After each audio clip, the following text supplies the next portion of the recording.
You are now listening to theGrio's Black Podcast Network, Black Culture Amplified. You might have noticed that a lot of white people have been mad lately. I mean, okay, so maybe lately is the wrong word. Maybe forever is a better word. But they've been upset about a specific particular thing lately.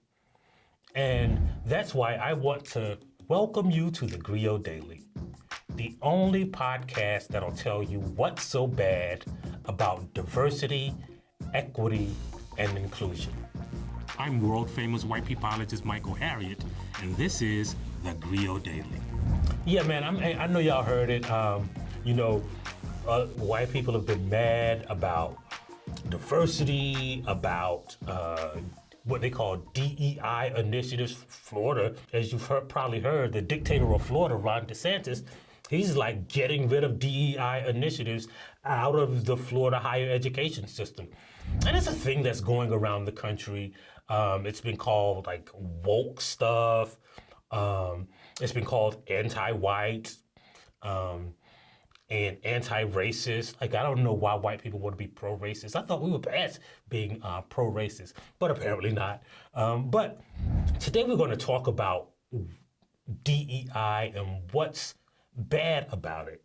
Now, the first thing, of course, you know how we do, right? Like when we begin, we like to define things, right? And I think everybody know what inclusion means. It means the act of including or welcoming something. Diversity. Now, what does diversity mean? Well, Merriam-Webster defines diversity as the condition of having or being composed of different elements. Also, the inclusion of people of different races. So you see what diversity means, right?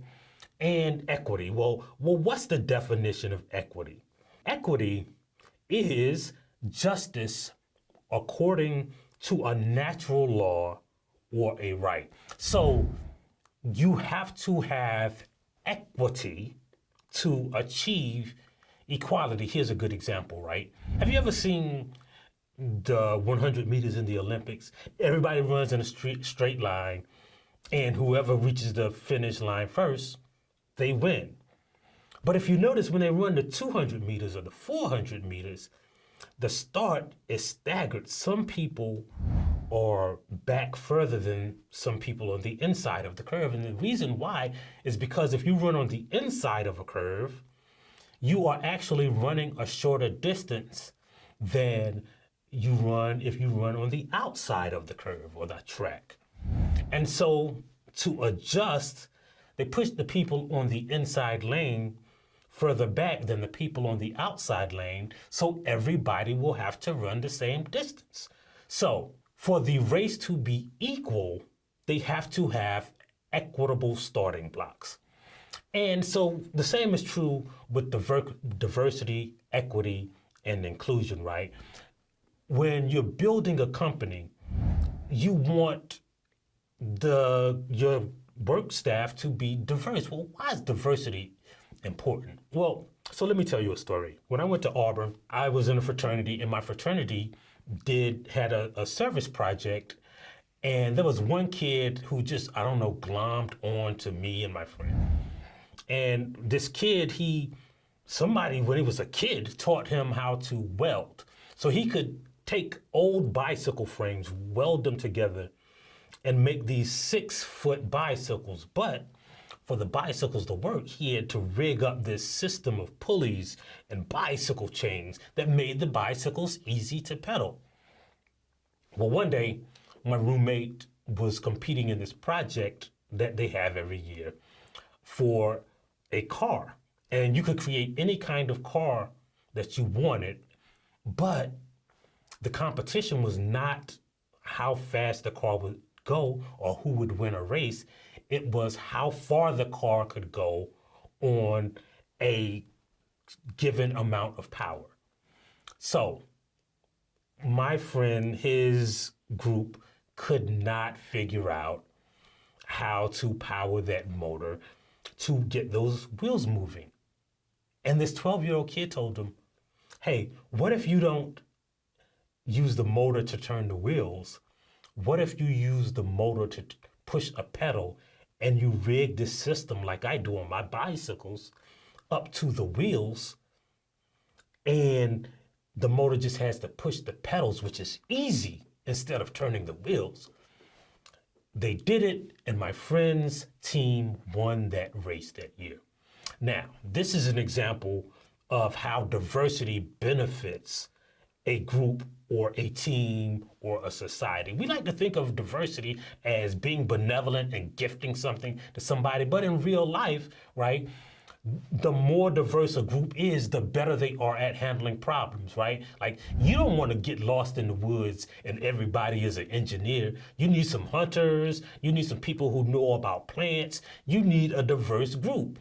And companies and societies are like that, right? Like, they work better when they are more diverse. And so we ain't giving Black people no, extra benefit when we make our staff diverse. We make the company better. And the people who are pushing back on it are people who never had to compete. They got to the race and they had the inside track, and they are arguing against staggering the starting blocks. They are arguing against equity. And because they are arguing against equity, they want a less inclusive space. And why? Because they got the inside lane. They got the inside track. And it's not just being, white people aren't just born with money, because they're poor white people. But they have to navigate a society that has benefited them since the beginning. They technically counted as more of a human being. The laws were constructed to benefit them. And so now that they're in a race, they don't want to have to race against people who are going to run the same distance. They are arguing against equality, right? And so that's why you see this push against diversity, equity, and inclusion. They'd rather starve, they'd rather their team lose the competition, because if they gotta compete and they don't have that inside track, they might lose. And they'd rather stop you from being on the team than for them to lose. And that's how you gotta understand this push, right? And it goes back, it predates like this woke stuff that they're talking about, right? It predates all of that, right? Like, that's why the founding fathers agreed, like, oh man, the people in the South, they don't want to have to run this race and pay the same taxes. So we're going to tax the people that they kidnapped and human trafficked as 3/5 of a person, right? When Black people fought for voting rights, they didn't want to run an equal race. They didn't want to have to exist in a political system that was equitable. So they said, well, yeah, we'll let the Black people vote, but we're going to push their starting block back further. They're going to have poll taxes. They're going to have literacy tests. They're going to have to do stuff that white people don't have to do. Why do we exclude the Black people but keep the white people included? Well, we'll create a clause that gives us the inside track. And the clause wouldn't be based on what we know about the Constitution or our literacy or whether we paid our poll taxes. It will be based on what our grandfathers did and who our grandfathers are. That's how the state of Louisiana created a grandfather clause. And that's what they're still arguing for.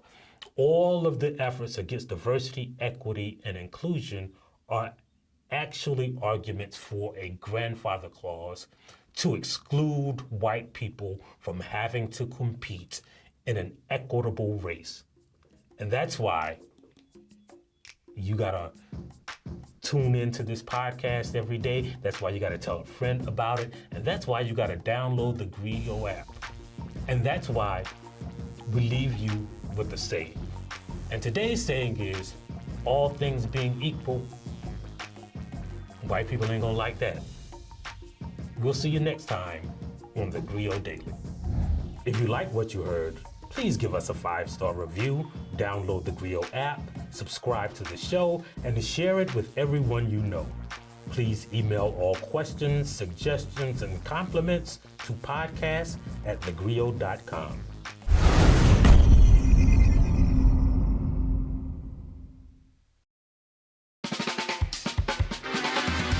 I'm political scientist, author, and professor Dr. Christina Greer, and I'm host of the Blackest Questions on the DEGrio's Black Podcast Network. This person invented ranch dressing around 1950. Who are they? I have no idea. This all began as an exclusive Black History trivia party at my home in Harlem with family and friends. And they got so popular, it seemed only right to share the fun with our DEGrio listeners. Each week, we invite a familiar face on the podcast to play.